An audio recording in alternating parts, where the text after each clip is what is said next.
Lodge, Bangalore to Hyderabad Road, backside of new bus stand near Sandarshini Hotel, National Highway, Chamwalis, Jirchalla।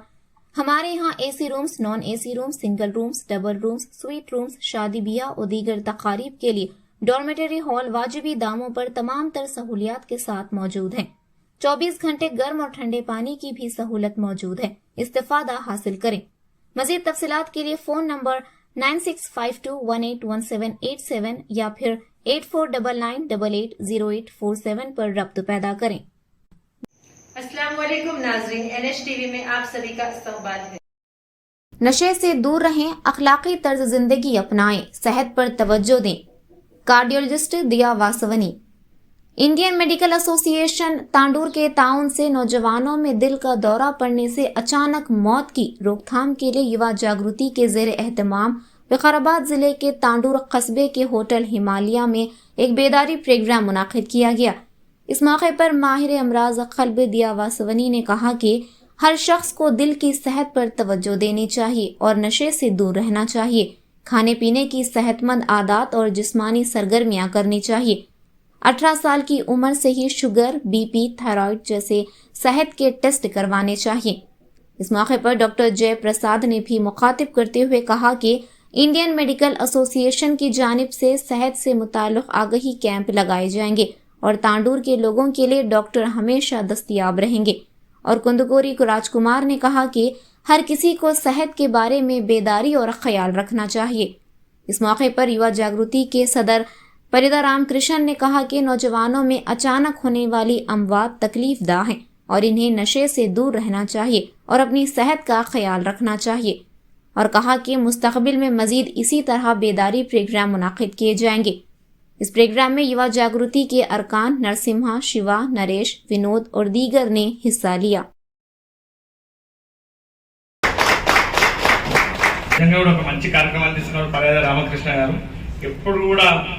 Tandur కాదు దేశంలో కూడా అంతా కూడా ఎక్కడ ఏం జరుగుతున్నా కానీ ఒక సోషల్ మీడియా ద్వారా మా మానవుల గురించి గొప్పగా వివరిస్తూ ఉంటారు. మరి ఈరోజు ఒక ఎట్లాంటి కార్యక్రమం తీసుకుంటే నాతో పాటు తాండూరులో ఉన్న యువత అంతా కూడా ఆరోగ్యంగా ఉండాలని చెప్పేసి ఒక సంకల్పంతో బ్రహ్మాండమైన కార్యక్రమం తీసుకున్నాడు. ఆయనకు యావత్తు తాండూరు తరఫున వారికి కృతజ్ఞతలు తెలుపుకుంటూ అదేవిధంగా డాక్టర్ జయప్రసాద్ సార్ గారు నాకు చాలా ఏళ్ళ నుంచి కూడా చాలా పరిచయం. మరి ఆయన 24 hours సర్వీస్ ఇస్తూ ఉంటాడు. ఇప్పుడు ఏం చెప్పినా ఆయన అవైలబుల్ లేకున్నా కానీ నేను ఇక్కడ ఉంటాను, నేను చేస్తున్నా, నేను చెప్తా అని చెప్పేసి ప్రాపర్గా గైడ్ ఇచ్చి గైడ్ లైన్ చేస్తూ ఉంటాడు అందరికీ. మరి ముఖ్యంగా ఈ ఆయన హాస్పిటల్లో కాకుండా గవర్నమెంట్ హాస్పిటల్ డాక్టర్ కూడా కాబట్టి చాలా రకాల కరోనా టైంలో కూడా చాలా మంది చాలా రకాల హెల్ప్ చేశారు. మరి తాండూరులో ఒక ఆయనకి బీదల డాక్టర్ అని కూడా పేరుంది. ఆ పేరు ఇంకా ఇలాగే కొనసాగించాలని చెప్పి కోరుకుంటూ ముఖ్యంగా తాండూరుకి మరి ఎవరైతే కార్డియాలజిస్ట్ మేడం గారు ఉన్నారో ఇక్కడ రావడం, ఆమె సందేశం ఇవ్వడం యావత్ తాండూరు తరఫున వారికి కూడా ధన్యవాదాలు తెలియజేసుకుంటూ ముఖ్యంగా యావత్ అందరి తరఫు నుంచి కూడా రామకృష్ణ గారిని సన్మానిస్తున్నాం చెప్పేసి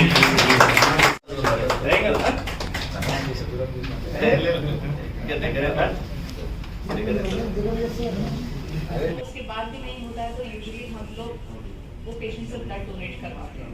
मतलब आप समझिए कि आपने 250 ml ऑफ ब्लड निकाल दिया, 3 to 3.5 लीटर्स ऑफ वाटर लेना है। अगर आप रेगुलरली लेते रहेंगे या किसी भी फॉर्म ऑफ टोबैको से दूर रहेंगे, विद नॉर्मल एडल्ट मेल के लिए 13 to 16 हीमोग्लोबिन नॉर्मल होता है। जब आपका हीमोग्लोबिन 70-80 होने लगे उसी को हम बोलते हैं कि ब्लड मोटा हो रहा है। दैट मीन्स आपका जो ब्लड में हीमोग्लोबिन बहुत ही इंपॉर्टेंट और बहुत जनरल टॉपिक के बारे में बात करने वाले हैं, हार्ट हेल्थ। हार्ट हेल्थ जो सालों से हमारे अंदर एक बिलीफ था कि ये एक ऐसी डिजीज है जो अमीरों को होती है, गरीबों को उतनी नहीं होती। गरीबों में तो इन्फेक्शन ज्यादा होते हैं। एक दूसरा बिलीफ होता था कि ये तो बड़ी उम्र वाले लोगों की प्रॉब्लम है, छोटे उम्र में नहीं हो सकती। बट एज लाइफ चेंज हो रही है, जनरेशंस चेंज हो रहे हैं, हमारे हैबिट्स चेंज हो रहे हैं और हम जैसी जिंदगी जीते हैं वो चेंज हो रही है, तो ये सारे डिजीजेस के पैटर्न्स भी चेंज हो रहे हैं। जो अर्लीस्ट हार्ट प्रॉब्लम्स हम लोग देखते हैं आज की डेट में वो शुरू हो जाती है 15 साल की उम्र से। तो जब हम बोलते हैं कि बच्चों को टेस्ट करने की तो क्या ही जरूरत है, ऐसा कुछ भी नहीं है। आज की डेट में कोई भी हार्ट प्रॉब्लम कहीं पे भी शुरू होती है। और जब हम हार्ट प्रॉब्लम की बात कर रहे हैं तो क्या हम सिर्फ हार्ट अटैक की बात कर रहे हैं? नहीं, हार्ट मतलब सिर्फ हार्ट अटैक नहीं होता। हार्ट अटैक एक ऐसी चीज जरूर है जो जिसकी वजह से मैक्सिमम डेथ्स हो रहे हैं, पर सिर्फ हार्ट अटैक नहीं है। उसके अलावा एक और इशू रहता है हार्ट बीटिंग का, कि हार्ट बीटिंग अगर रेगुलर नहीं हो तो उसकी वजह से भी डेथ के चांसेस होते हैं, जो बच्चों में ज्यादा होते हैं। और एक और चीज, क्योंकि अभी मेडिकल साइंस बहुत आगे बढ़ रही है, पहले बहुत सारी बीमारियां थी जो हमें नहीं पता चलती थी। अब अगर हम अर्ली टेस्टिंग करें तो वो बीमारियां छोटी उम्र में ही, पेरेंट्स में बच्चों के जन्म से ही वो बीमारियां पता करना शुरू करते हैं। तो इसीलिए ही अगर आप देख रहे हैं तो नवजात बच्चों को भी डिस्चार्ज से पहले यूजुअली एक यूडी को स्कैन करके घर भेजाया जाता है। इसका कारण सिर्फ एक ही है कि कुछ भी हो तो अभी पता चल जाए और हमको पता चले कि इस बच्चे को कितना फॉलो करना है, कहाँ तक देखना है। सबसे पहले हार्ट अटैक की ही बात करते हैं। क्यों? क्योंकि ऑलमोस्ट इंडिया में 10 लाख डेथ्स होते हैं every year only because of heart attack.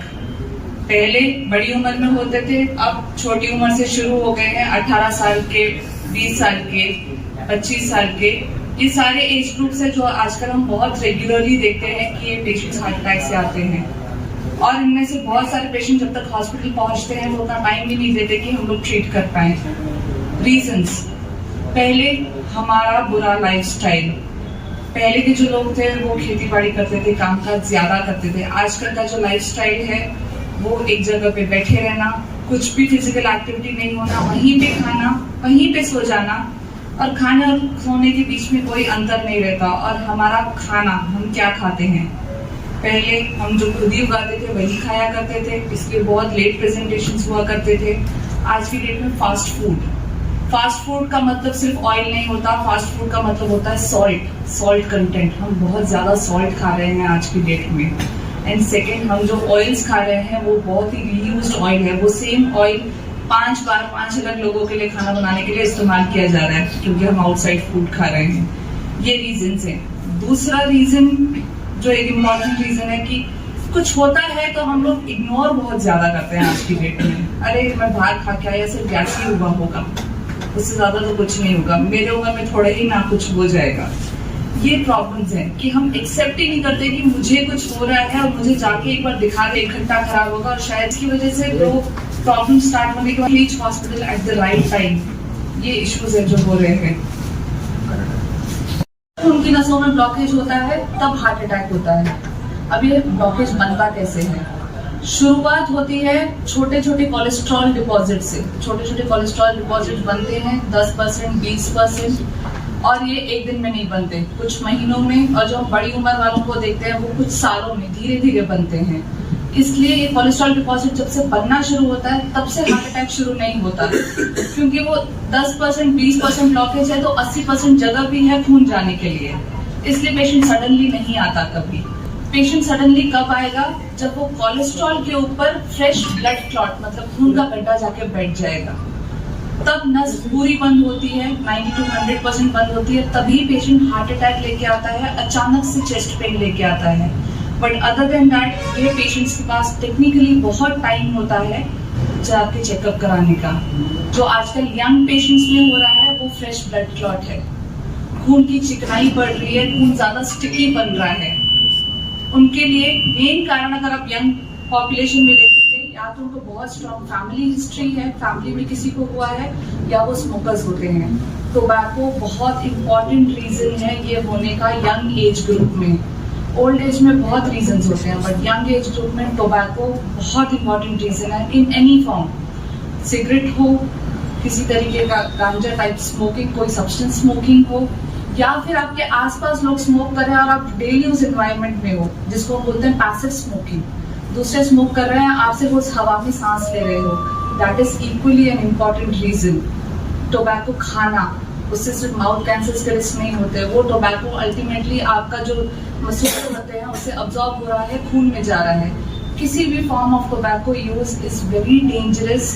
Young population में वो बहुत इंपॉर्टेंट रीजन है, मोर इम्पॉर्टेंट दैन अल्कोहल, क्योंकि अल्कोहल एक परमिसिबल अमाउंट में चलता है। बट सिगरेट स्मोकिंग, एक सिगरेट भी ओके नहीं है, एक सिगरेट भी ओके नहीं है। क्यों नहीं है? क्योंकि वो ब्लड को बहुत ज्यादा थिक बना देती है, स्टिकी बना देती है। और इन स्मोकर्स का हीमोग्लोबिन मतलब खून की मात्रा बॉडी में भी ज्यादा रहती है, जैसे कम खून होना एक प्रॉब्लम है, ज्यादा खून होना भी एक प्रॉब्लम ही है। अगर 16 हीमोग्लोबिन नॉर्मल है एक मेल के लिए, तो अगर उसका हीमोग्लोबिन 18 है तो वो नॉर्मल नहीं है, वो प्रॉब्लम है। कोई भी चीज अगर ज्यादा थिक होगी तो वो उतना अच्छे से फ्लो नहीं करेगी। जैसे आप मान लीजिए मिल्क बहुत ज्यादा गाढ़ा है तो उतना तेजी से फ्लो नहीं करेगा, रुक रुक के जाएगा। सेम ब्लड के साथ भी होता है, अगर आपका हीमोग्लोबिन ज्यादा है खून गाढ़ा हो जाएगा और वो नसों में इजीली फ्लो नहीं करता, नसों की दीवारों को चिपकने लगता है, वहां से ब्लड क्लॉट फॉर्म होना शुरू होता है। सडन ब्लड क्लॉट्स इसीलिए ही फॉर्म होते हैं, यूजुअली वो पेशेंट को या तो जन्म से हाई कोलेस्ट्रॉल या स्मोकिंग की आदत या फैमिली में किसी को हार्ट स्ट्रोक हो रखा है, ये रीजंस होते हैं। तो ऐसे पेशेंट्स को सबसे पहले तो जिनको फैमिली में हिस्ट्री है उनको अपना टेस्टिंग 18 साल की उम्र से करना शुरू करना है, भले कोई दिक्कत हो या ना हो। एंड दूसरा ये सडन हार्ट अटैक की बात है। जब धीरे धीरे कोलेस्ट्रॉल क्रिस्टल्स बनते हैं, जब वो ब्लॉकेज 50% से ऊपर होने लगता है, वहां पे पेशेंट को हल्के हल्के सिम्टम्स आते हैं, मतलब तेज चलने पे दम चढ़ना या कोई भी काम करे तो जल्दी थकावट महसूस होना। बट ये सिम्टम्स हम लोग उतना ध्यान नहीं देते हैं, इग्नोर करते हैं। इग्नोर नहीं करना है, ये पॉइंट है जहाँ पे आपको जाके टेस्ट करना है। अगर हम सिर्फ इंडियन पॉपुलेशन की भी बात करें तो इंडियन गाइडलाइंस के हिसाब से हर इंडियन ने 18 साल की उम्र में अपना first BP check, cholesterol check, sugar test check, ये सब कर लेना चाहिए। जस्ट इन केस सब कुछ कम्प्लीटली नॉर्मल है तब आप 2-3 साल में एक बार करें तो चलता है, बट कुछ भी अगर अब नॉर्मल है तो वो एज है जहां आपको चीजें करना और प्रिकॉशंस लेना स्टार्ट करना है। So this is one thing. किसी को कोई भी खून नहीं जा रहा है, जो चेस्ट पेन होता है उसका मतलब ये होता है कि उतना हार्ट का हिस्सा मर रहा है, it is not getting any oxygen, it is not getting any blood supply, और वो हिस्सा बिल्कुल ही काम नहीं कर पा रहा है। इसलिए जब तक हार्ट अटैक वो पेन है, मतलब उतनी अभी उसमें जान है, तो वो पेन में ही अगर आप हॉस्पिटल चले जाते हैं और वो पेन में ही अगर हम ब्लॉकेज को खोलने के लिए कुछ करते हैं, वो टाइम है जब आपके हार्ट को कम से कम नुकसान पहुंचेगा और ज्यादा से ज्यादा फायदा। जब भी हम बोलते हैं कि हार्ट अटैक के बाद आप जितना जल्दी हॉस्पिटल गए उतना अच्छा, उसका रीजन यही है कि उतना जल्दी आप वो हार्ट मसल को फिर से खून पहुंचा सकते हो, तो डैमेज कम से कम होगा। आपने जितने घंटे डिले किया उतना ज्यादा डैमेज, और 12 घंटे के बाद तो मोर देन 50% डैमेज। उसके बाद अगर हम नस खोलते भी हैं तो हम कितनी रिकवरी एक्सपेक्ट कर सकते हैं, नहीं बता सकते, कोई गारंटी नहीं है। हर पेशेंट का हार्ट अलग तरीके से रिस्पॉन्ड करता है, हर पेशेंट का शरीर इक्वली रिस्पॉन्ड नहीं करता। बेस्ट यही है, सिम्टम्स आइडेंटिफाई कीजिए, कुछ भी हो रहा है जाके दिखाइए, ज्यादा से ज्यादा नॉर्मल आएगा, एटलीस्ट आपको एक सिक्योरिटी रहेगी कि नेक्स्ट क्या करना है।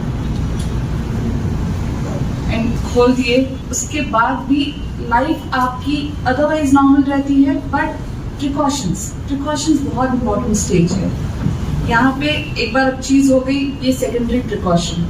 उससे पहले क्या करना है, that is called as primary precaution. Primary precaution मतलब हार्ट अटैक की परिस्थिति नहीं आई उससे पहले हम लोग क्या क्या कर सकते हैं।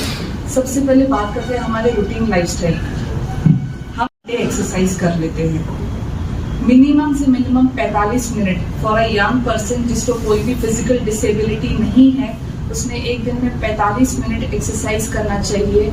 एक्सरसाइज से हमारा मतलब है सिंपल वॉकिंग सिर्फ नहीं, थोड़ा जॉगिंग करना है, या तो फिर आधा घंटा वॉकिंग करके आधा घंटा योगा, मेडिटेशन, इस फॉर्म ऑफ एक्सरसाइजेस को अडॉप्ट करना है।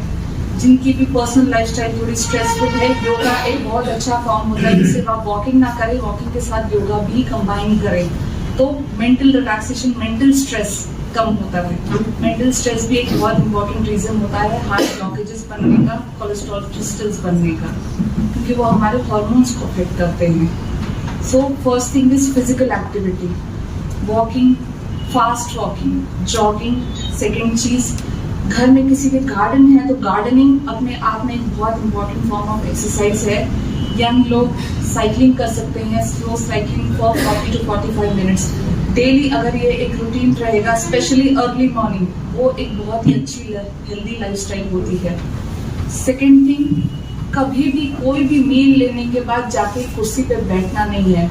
This mainly applies to people जो आजकल वर्क फ्रॉम होम पैटर्न पे हैं। एक ही जगह पे खाना, वहीं पे बैठ जाना, वहीं से उठना और वहीं से उठ के जाके सो जाना। आज की डेट में ये सारे लोगों का BP and cholesterol higher side पे है। रीजन यही है फिजिकल इनएक्टिविटी। जब भी आप खा रहे हो उसके बाद अपने घर में ही 10 मिनट सिर्फ माइल्ड वॉकिंग, हल्का टहलना, उसके बाद जाके कुर्सी पे जाके वापस काम शुरू करना। इससे होता ये है कि हम जो भी खाते हैं वो स्टमक से फूड नीचे उतरने लगता है। अगर आप बैठे हैं तो स्टमक की भी मोबिलिटी खत्म हो जाती है। अगर आप चल रहे हैं तो आपके ऑर्गन्स भी चल रहे हैं। इस केस में दो चीजें, एक तो खाना अच्छा प्रोसेस होता है, सेकंड गैस्ट्रिक इश्यूज भी बहुत कम होते हैं। वरना आप खा के जगह पे बैठते हो तो वो पेशेंट्स हमेशा बहुत ज्यादा बर्प्स हो रहे हैं, डकार जाते हैं, ये सारी कंप्लेंट्स करते रहते हैं। तो ये बहुत छोटी छोटी चीजें जो हम कर सकते हैं, डेली लाइफ में कर सकते हैं, न पैसे लगते हैं न एफर्ट। थर्ड चीज, रात का खाना। रात के खाने और सोने के बीच में 2 से 2.5 घंटे का गैप होना चाहिए, क्योंकि जब भी आप रात में खाते हो उसके बाद आपकी बॉडी को कोई काम नहीं करना है, कोई कैलोरी एक्सपेंडिचर नहीं है, आपको सिर्फ जाके सोना है, जिसके लिए कैलोरीज की रिक्वायरमेंट नहीं होती है। तो इसलिए रात में लाइट मील लेना, 10 मिनट टहलना और 2 से 2.5 घंटे का अंतर लेना, क्योंकि वो 2 से 2.5 घंटे में आपका फूड नीचे जाके ऑलरेडी प्रोसेस होना स्टार्ट हो चुका होता है। वरना जब आपका फूड ऊपर ही रह जाता है उससे ओबेसिटी मतलब मोटापा बहुत ज्यादा बढ़ता है। मेन मोटापे का रीजन यही होता है, जो रात में लोग हेवी मील्स लेते हैं और खाने के बाद यूजुअली सो जाते हैं, जो मोस्टली शॉपकीपर्स उस टाइप के लोगों में ज्यादा होता है। ये फिजिकल एक्टिविटी के बाद सेकेंड, हमारे बैड हैबिट्स। स्मोकिंग अगर हम छोड़ते हैं ना तो उसके बाद हमारी बॉडी को वापस नॉन स्मोकिंग लेवल पे जाने के लिए कम से कम 1 साल लगता है। इट्स नॉट लाइक आपने आज स्मोकिंग छोड़ी। जो पेशेंट्स आते हैं मैंने तो छोड़ दिया है, कितने दिन हुए? 7 दिन हुए, और वो सोचते हैं सब ठीक हो जाएगा। नहीं होता। आप 100% छोड़ने के बाद भी 1 साल मिनिमम लगेगा बॉडी को नॉन स्मोकिंग लेवल्स पे जाने के लिए। एंड वन मोर थिंग, वो 1 साल में जो आपका पहले डैमेज हो चुका है वो डैमेज रिकरेक्ट नहीं होता। आने वाला डैमेज ही रोका जा सकता है। जो हो गया है वो हो गया है, वो वापस सेट नहीं हो सकता। जो चीज़ कम्प्लीटली डेड है वो नहीं रिवाइव हो सकती, जिसमें थोड़ी बहुत जान बची है वो बचाई जा सकती है। इसलिए स्मोकिंग छोड़ने के बाद आप 1 साल के बाद ये एक्सपेक्ट कर सकते हैं कि आपकी बॉडी में अब चेंजेस नहीं आएंगे, फर्दर चेंजेस नहीं आएंगे। स्मोकिंग 100% छोड़नी होती है। मैं सिर्फ 1 सिगरेट पीता हूँ एक दिन में, is not allowed. Zero tobacco. When it comes to alcohol, एक दिन में 60 ml अलाउड होता है, उससे ज्यादा नहीं। अब तो 60 ml बॉडी को कोई मेजर डैमेज नहीं होता, बियॉन्ड 60 ml डैमेज होना स्टार्ट हो जाएगा। फीमेल्स के लिए ये लिमिट और कम है। फीमेल्स को 60 ml अल्कोहल नहीं चलेगा, क्योंकि उनका बॉडी टाइप अलग है, उनका लिवर का प्रोसेसिंग अलग है। अल्कोहल से मेनली होता क्या है, हार्ट अटैक से ज्यादा अल्कोहल से होता ये है कि कोलेस्ट्रॉल डिपॉजिट्स बहुत बढ़ते हैं। तो अल्कोहल डायरेक्टली हिट नहीं करता, अल्कोहल इनडायरेक्टली हिट करता है, क्योंकि लिवर पे अफेक्ट करता है तो हमारा कोलेस्ट्रॉल बॉडी से बर्न नहीं होता। इसकी वजह से वो डिपॉजिट होने लग जाता है बॉडी में। तो अल्कोहल लॉन्ग रन में इफेक्ट करेगा, स्मोकिंग शॉर्ट रन में इफेक्ट करती है ज्यादा। अल्कोहल लॉन्ग रन है। एंड सेकेंड थिंग जो अल्कोहल से होता है वो हार्ट पंपिंग को कमजोर करता है, without creating any blockages also. वो हार्ट के मसल पंपिंग को वीक करता है over a period of time. And एक बार वो हो गया उसके बाद रिवर्सिबिलिटी के चांस 50%। उसके बाद अगर बंदा अल्कोहल छोड़ भी देता है तो उसका हार्ट वापस नॉर्मल पंपिंग पे आएगा या नहीं आएगा, इसकी प्रोबेबिलिटी 50% है। सो आप इसको एक पार्ट पे लग भी समझ सकते हैं, उसका हार्ट मसल वापस नॉर्मल जाता है या नहीं। एंड छोड़ने के बाद भी मिनिमम 6 months तक no recovery is expected. Beyond 6 months, if that guy falls into that 50% lucky category, will recover. Otherwise नहीं। आपको जिंदगी भर उसके साथ जीना पड़ता है with a high risk of having sudden death कभी। ये सेकेंड बात है। तीसरी बात, लोग आके बोलते हैं मैं तो इतना ही अन्न खाता हूँ, मैं एक ही चपाती खाता हूँ। बट हम लोग जो खाते हैं वो वाइट राइस है, दैट्स प्योर स्टार्च, पूरी तरीके से वो स्टार्च है, सिर्फ कार्बोहाइड्रेट्स है। उसके अलावा उसमें 2-3 टाइप्स ऑफ विटामिन बी होता है। उसके अलावा हम और कुछ नहीं करते। This is not the right way of eating. और लोग ब्रेकफास्ट स्किप करते हैं, डायरेक्टली आफ्टरनून लंच खाना है, सुबह का नाश्ता खाना है, बट उसमें प्रोटीन रखना है। प्रोटीन का मतलब होता है एग्स, जो नॉन वेजिटेरियन है, जो लोग भी वेजिटेरियन हैं वो ये क्लेम करते हैं कि वो वेजिटेरियन है तो उनका कोलेस्ट्रॉल हाई नहीं हो सकता, ऐसा कुछ भी नहीं है। नॉन वेजिटेरियन फूड में प्रोटीन कंटेंट ज़्यादा नहीं होता, हम उसको हाई ऑयल में बनाते हैं इसलिए उसका कोलेस्ट्रॉल बढ़ जाता है। Otherwise chicken, fish, prawns, sea food they are very high in proteins. Non vegetarian लोगों के लिए प्रोटीन खाना अच्छा है। Plus all these non vegetarian sources they are very high in vitamin D and B12। तो इसलिए non veg food whoever are non vegetarians थोड़ा अपने डाइट में रखना है, at least 3 times a week non vegetarian food खाना अच्छा होता है। मॉर्निंग में एग्स या तो फिर grilled chicken, grilled fish without extra oil ली जा सकती है, ब्राउन ब्रेड्स लिए जा सकते हैं। एंड आपको अपने दिन में एक टाइम बनाना है जहाँ पे आपने सिर्फ एक बोल फ्रूट खा रहे हैं आप, और एक टाइम बनाना है जब एक बोल सिर्फ सलाद खा रहे हैं। All kinds of fruits are mostly okay except for 4-5 types which are not okay for diabetic patients. Mangoes, pineapples, banana, सीताफल, sapota, these are few fruits which are very high in carbohydrates. इनको avoid करना है। Rest all the fruits are very good for health, लिए जा सकते हैं। Preferably in the morning hours around 9 o'clock अगर आपका breakfast है तो 11-11:30 एक bowl fresh fruit will be very good for all our dry fruits. जब भी बीच में भूख लगे तो rather than जाके कोई फास्ट फूड खाना, इट्स ऑलवेज बेटर कि आपके जिम में एक छोटा सा डब्बे में आपने ड्राई फ्रूट्स रखे हुए, क्योंकि ड्राई फ्रूट से हंगर पैंस जाते हैं। ड्राई फ्रूट में जो फैट्स होते हैं वो गुड फैट्स होते हैं, अच्छे फैट्स होते हैं। हर फैट बैड फैट नहीं होता। फ्रूट्स के मेनली आलमंड्स, वॉलनट्स, पीनट्स, इन सब के जो फैट्स होते हैं दे आर गुड फैट्स, वो खाए जा सकते हैं। वो कभी भी हमें भूख लगे तो ऐसी चीज़ों से आपको मंचिंग करनी चाहिए ताकि आपको हंगर पैंस ना हो। 1 bowl rice, brown rice preferable है, बट वाइट राइस जिनका भी बहुत पसंद है आफ्टरनून आज night preferably keep it chapatis और all kinds of tiffins are also okay. Tiffins भी लो कैलोरीज ही होते हैं अगर आप मसाला डोसा में खा के प्लेन डोसा प्रेफर करें तो। Tiffins are always healthy. All forms of wheat, ragi, bajra, jowar, they can be taken. इनमें से किसी भी रोटी बना के खाएं तो अच्छा ही रहता है। They are good for health because they are natural sources. जो भी किसी को भी हाई फूड खाना है या फैटी फूड खाने का शौक है, it is always better कि आप मॉर्निंग आवर्स में खाएं before 1 o'clock. डिनर जितना छोटा और जितना सिंपल होगा उतना अच्छा होगा, उतनी ओबेसिटी मतलब मोटापा नहीं होगा। हर बंदे के लिए उनके हाइट के हिसाब से एक वेट होता है जो करेक्ट होता है। अगर आप 2-3-4 kgs वो वेट से ऊपर है तो दैट्स कॉल्ड ओवरवेट, बट जब आप 6-7 kgs वो वेट से ऊपर हो जाते हैं उसको बोलते हैं ओबेसिटी। मतलब अब वो मोटापा आपकी बॉडी को अफेक्ट करना शुरू करेगा। जब तक आप 3-4 किलो ऊपर है वो सिर्फ ओवरवेट है, वो आपके हाथ में है, बैड इफेक्ट्स नहीं आते। और जब 7-8 किलो ऊपर है इसका मतलब यही है कब मोटापा बढ़ रहा है, आपकी फिजिकल एक्टिविटी कम होगी, अब आपके हार्मोन्स एक्टिव होने लग जाएंगे जो कोलेस्ट्रॉल डिपॉजिट करना शुरू कर देंगे। तो ये कुछ चीजें हैं जो हमारे हाथ में है, जिसके लिए आपको कोई डॉक्टर दवाई नहीं देता।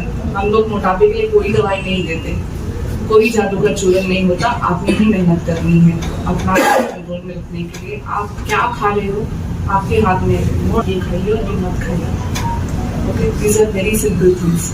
ये है लाइफस्टाइल। नेक्स्ट कम्स हमारे रिस्क फैक्टर्स। इम्पोर्टेंट होता है बीपी होना, शुगर होना, कोलेस्ट्रॉल होना। इन सब में प्रॉब्लम क्या है? डिनायल।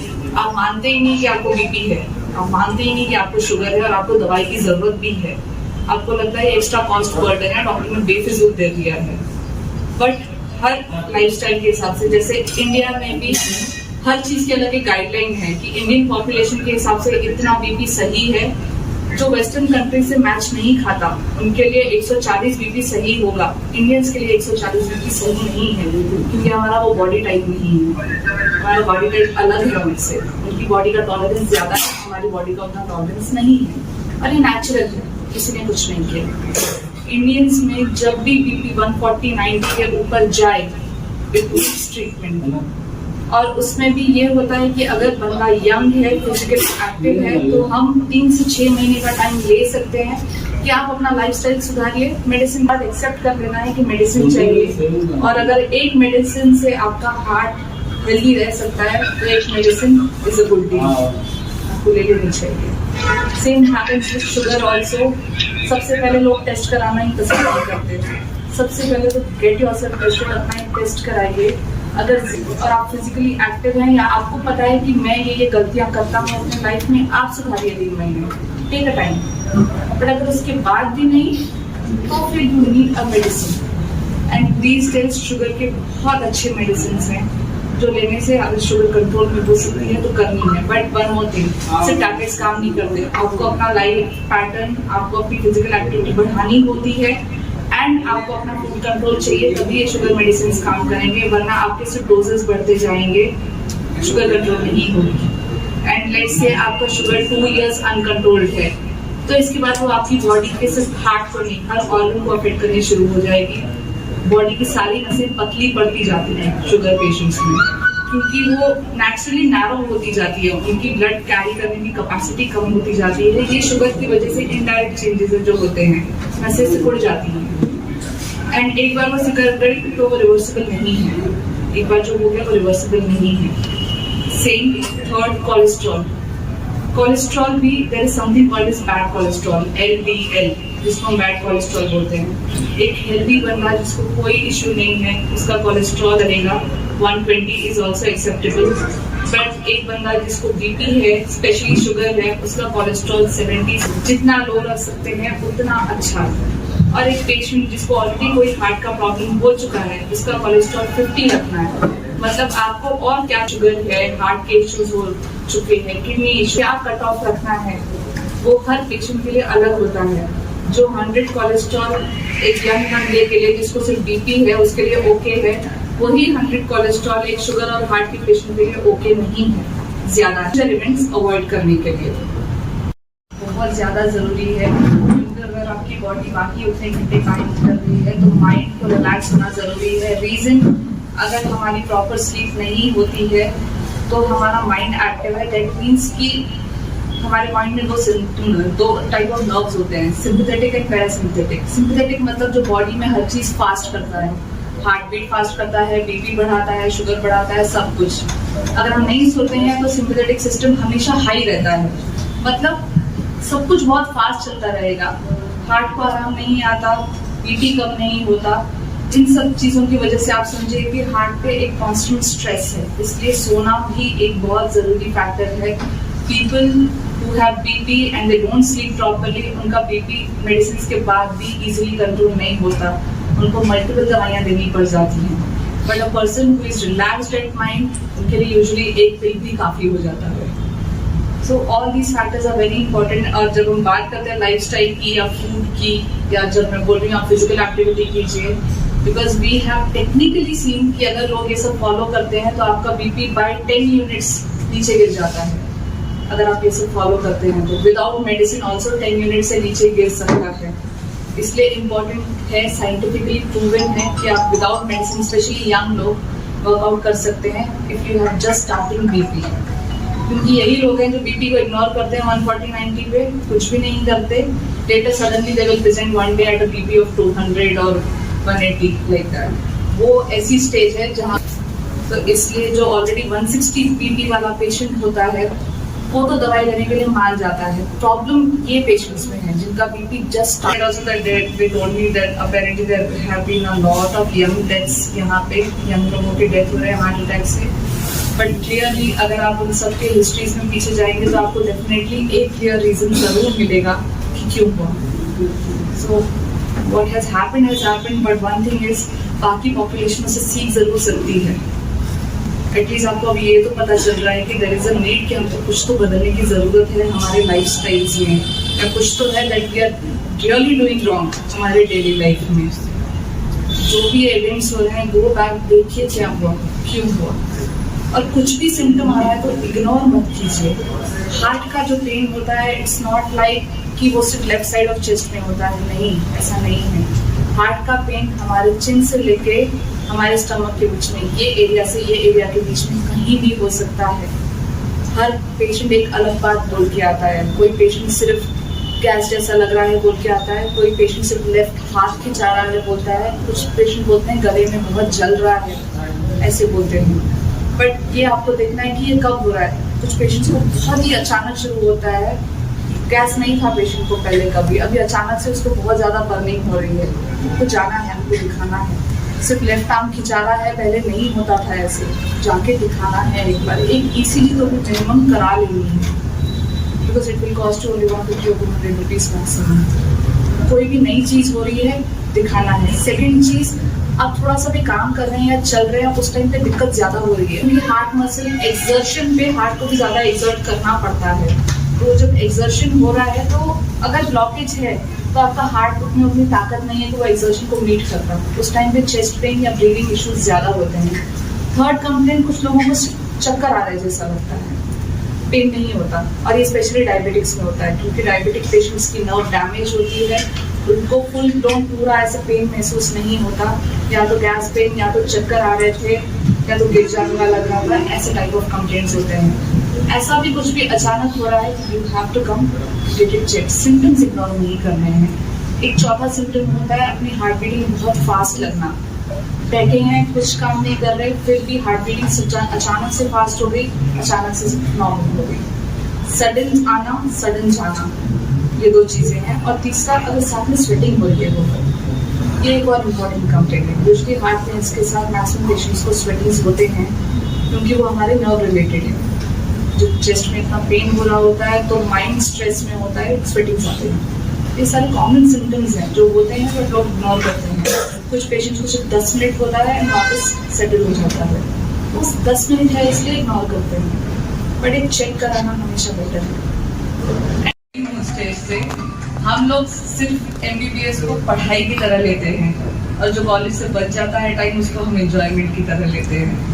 वो फेज में उनको उतनी अंडरस्टैंडिंग नहीं होती। ये अंडरस्टैंडिंग कब आती है, जब हम पेशेंट्स देखते हैं। And this I am telling from my personal experience. हम सीरियस तब होते हैं जब हम पेशेंट्स देखना शुरू करते हैं, हम हमारे सामने पेशेंट के डिजीजेज और उनकी हालत देखना शुरू करते हैं। अनलेस एंड अनटिल हम फिजिकली हॉस्पिटल में काम करना नहीं शुरू करते, MBBS फेज सिर्फ पढ़ाई है, जैसे इंजीनियरिंग स्टूडेंट उसको पढ़ाई की तरह लेता है, तब तक वो सिर्फ पढ़ाई की। एंड यंग एडल्ट्स में एक और रीजन है, something called as congenital heart diseases, मतलब कुछ हार्ट की बीमारियां जो हमको जन्म से आई है, जेनेटिक्स से आई है।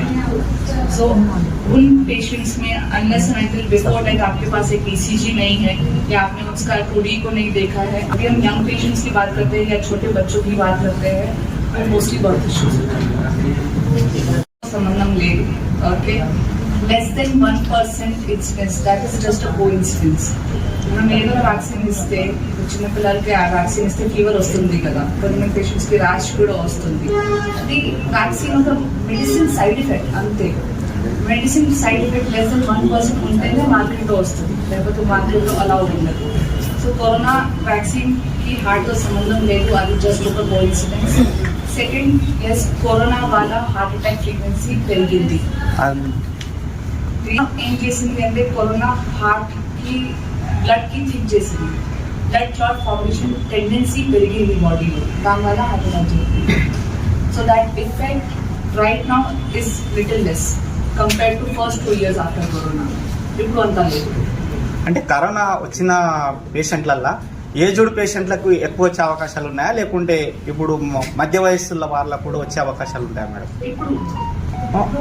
అప్పుడు కరోనా వచ్చిన తర్వాత, కరోనా వచ్చినటువంటి పేషెంట్లకు ఫస్ట్ వేవ్ కరోనాలో ఎక్కువ ఏజ్ వచ్చిన వాళ్ళకి ఎక్కువ జరిగింది, స్పెషల్లీ అస్తమా పేషెంట్స్ కి ఎక్కువ జరిగింది. అంటే ఏదైనా పేషెంట్ ఉంటే వాళ్ళకి వేరే డిసీజెస్ ఉంటే బాడీ ఇమ్యూనిటీ తక్కువ ఉన్న వాళ్ళకి జరిగింది. That is first corona. Second కరోనాలో యంగ్ పేషెంట్స్ కి జరిగింది. రీజన్ ఏంటంటే, by second corona wave virus మారిపోయింది, వైరస్ ట్రాన్స్ఫార్మ్ అయిపోయింది. సో సెకండ్ వేవ్ లో అందుకే యంగ్ పేషెంట్స్ కి ఎక్కువ జరిగింది, అందుకే యంగ్ పేషెంట్స్ కి క్లాట్ ఫార్మేషన్ జరిగి హార్ట్ అటాక్ ఎక్కువ జరిగింది. ఫస్ట్ ఫేజ్ లో అట్లా జరగలేదు. So it is just because of the transformation of the virus it self. Virus ఎక్కువ డేంజరస్ గా అయిపోయింది by second wave. And first wave second wave లో ఏం జరిగింది అంటే, first wave and second wave కలిపేసి పేషెంట్స్ కి 2 వైరస్ అటాక్ చేశారు ఒకేసారి, 2 వెరైటీ వైరస్ అటాక్ చేశారు, అందుకే ఎక్కువ డేంజరస్ అయిపోయింది. By that time fungal infections పెరిగిపోయింది, ఆక్సిజన్ సిలిండర్స్ లో రిపీటెడ్ రీయూజ్ వల్ల ఫంగల్ ఇన్ఫెక్షన్స్ పెరిగిపోయినాయి. సో అందుకే డెత్ ఎక్కువ జరిగింది. because hospital environment learning corona undi, you can't do anything about it. Hospital environment lo corona jarigte oka patient virus strain second patient kuda elindi. Mainly patient ki koncham uneasy anpistadi, baga uneasy anpistadi. Like something is going wrong, feeling ఉంటుంది, కొంచెం sweating start అవుతుంది, కొంచెం కలుతుతుంది, or I don't want to do anything, ఆ feeling ఉంటుంది. It's just that mild symptoms ఉంటాయి కాబట్టి ignore చేస్తారు. Definitely it won't be sudden pain. ఏదైనా వార్నింగ్ సైన్ ఉంటుంది, కొంచెం వామిటింగ్ లాగా సెన్సేషన్ రావడం, లేకపోతే నాకు ఏం బాగానే అనిపించట్లేదు, I don't want to do anything, వెళ్ళి ఒక చైర్లో కూర్చుంటారు, ఇట్లా ఏదైనా ఉంటుంది definitely. Now because those patients are not there, you can't ask, but ఎవరైనా పేషెంట్ కి జరిగితే if you go back and ask them, they will tell you కొంచెం స్టార్ట్ అయింది కానీ 4 o'clock నుంచి కొంచెం బాగా అనిపించలేదు. एडल्ट मेल के लिए 13 to 16 हीमोग्लोबिन नॉर्मल होता है.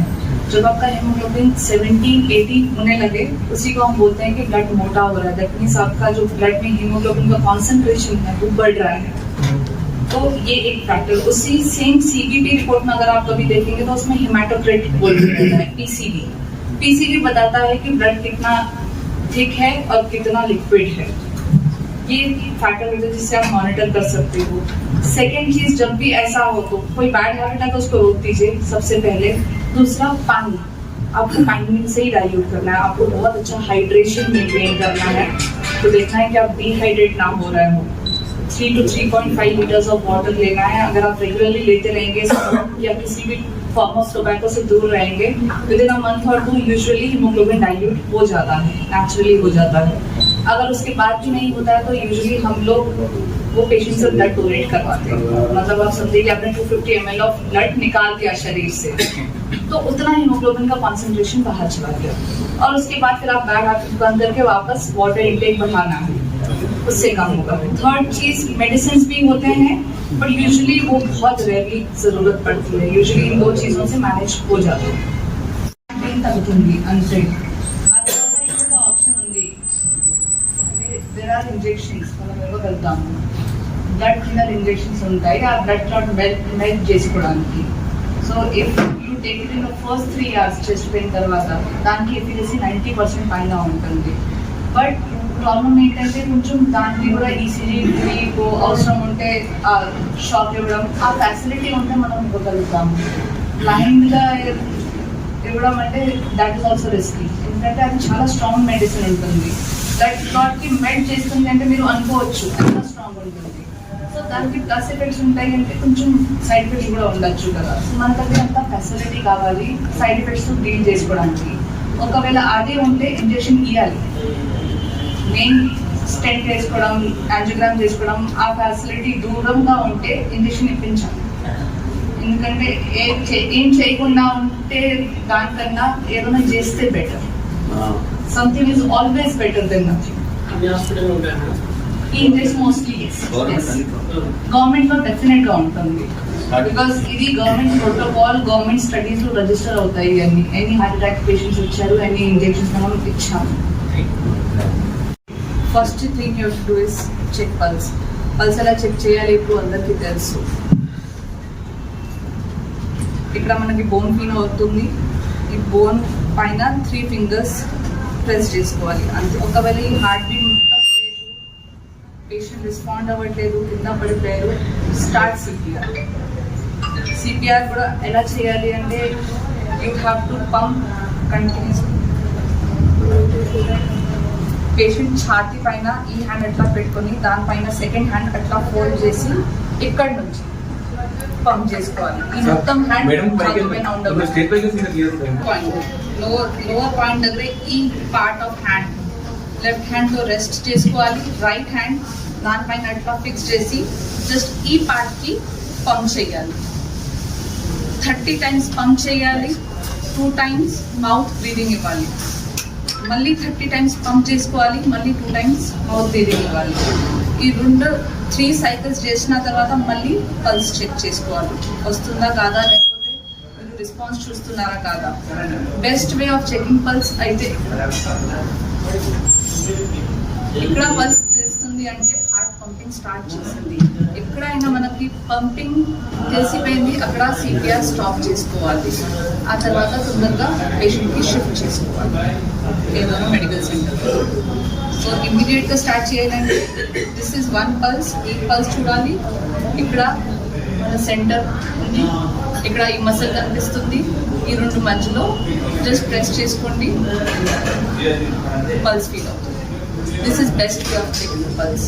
ఒక పేషెంట్ పడిపోయారు కింద ఖతం అవుతున్నారు అంటే అది అనిపిస్తే ఇక్కడ చెక్ చేయాలి. చెక్కలేదు హ్యాండ్ దిస్ పార్ట్ ఓన్లీ, మొత్తం హ్యాండ్ ప్రెస్ చేయ అవసరం లేదు. దిస్ ఇది ఎట్లా పెట్టి అండ్ షోల్డర్స్తో ప్రెషర్ ఇవ్వాలి. నా హ్యాండ్ ఈ ఒక్కటే లైన్లో ఉండాలి, అప్పుడే సిపిఆర్ కరెక్ట్ పనిచేస్తుంది. అంటే మీరు రిస్ట్ బోన్తో ప్రెషర్ ఇవ్వాలి. ఇక్కడ నుంచి ఎట్లా పెట్టి సో ఈ ఒక లైన్లో ఉంటే ఈ ఇక్కడ మీరు ప్రెషర్ అప్లై చేస్తే ఇక్కడనే ప్రెషర్ వెళ్తుంది. ఇక్కడ వెళ్ళకూడదు, ఈ రిస్ట్లో వెళ్ళకూడదు. ఎట్లా 30 టైమ్స్ కౌంట్ చేసుకోవాలి. మౌత్ ఓపెన్ చేసి మళ్ళీ 30 times that is CPR. Mask వెళ్ళిపోతే మనం లంగ్ క్యాన్సర్ మనం ప్రివెంట్ చేసుకోవచ్చు. మళ్ళీ మెయిన్ గా స్టోన్స్, ఈ స్టోన్స్ వల్ల కిడ్నీ స్టోన్స్ చాలా ఎక్కువైతున్నాయి. సో కిడ్నీ స్టోన్స్ వచ్చినప్పుడు చిన్నగా 5 mm 10 mm ఉంటే ఇబ్బంది లేదు. మినిమం 10 పైన ఉన్నప్పుడు మనం దాన్ని కేర్లెస్ చేయడము, లేదంటే చెట్ల మంది తాగడం వల్ల ఆ కిడ్నీ స్టోన్స్ పోకపోగా అసలు వాటర్ తాగి కొన్ని చేస్తే కిడ్నీ స్టోన్ పడిపోతుంది. అది కాకుండా అనవసరంగా ఈ చెట్ల మంది కూడా కిడ్నీ ఫెయిల్ అవుతున్నాయి, చాలా డేంజరస్. ఒకసారి కిడ్నీస్ ఫెయిల్ అయ్యంటే మళ్ళీ రీట్రాన్స్ప్లాంట్ చేయాలంటే 5 నుంచి 10 లక్షలు పడుతుంది. మూడో విషయం ఏంటంటే రోడ్స్ బాగాలేదు. సరే ఇది ఏదైతే ఉన్నా మనం స్పీడ్, అతిమీరి స్పీడ్ వల్ల ఈ బ్యాక్ ముందు సర్వైకల్ స్పాండిలైటిస్ మోస్ట్ కామన్ గా వస్తున్నాయి. సో ఇది కూడా మన ప్రాంతంలో ఉన్న ప్రాబ్లమ్స్ నేను ఎక్కువ చెప్తున్నాను. హైయెస్ట్ టీబీ కేసెస్ నా హాస్పిటల్ నుంచి డిటెక్ట్ అయ్యాయి. Highest TB cases in most Vikarabad district లో హైయెస్ట్ టీబీ కేసెస్ నేను డిటెక్ట్ చేశాను. లక్కీ అంటే పేరు రివీల్ చేయలేదు కానీ అందరు మంచి ఉన్నారు దేవుని దేవాల. టీబీ అంటే భయపడే జబ్బే లేదు. ఇప్పుడు 6 months మంచి ట్రీట్మెంట్ తీసేసుకుంటే మనకంటే వండర్ఫుల్ అవుతారు. అట్లా హెచ్ఐవి పేషెంట్ కూడా చాలా బ్రహ్మాండంగా. ఇప్పుడు హెచ్ఐవి ఎట్లయిందంటే నేను హెచ్ఐవికి ఇన్ఛార్జ్ ఉంటుంది. అందరు భయపడే కాలంలో నేను గవర్నమెంట్ హాస్పిటల్ హెచ్ఐవి ఇన్ఛార్జ్ ఉన్నా, బెస్ట్ డాక్టర్ అవార్డు కూడా వచ్చింది హెచ్ఐవి నుంచి.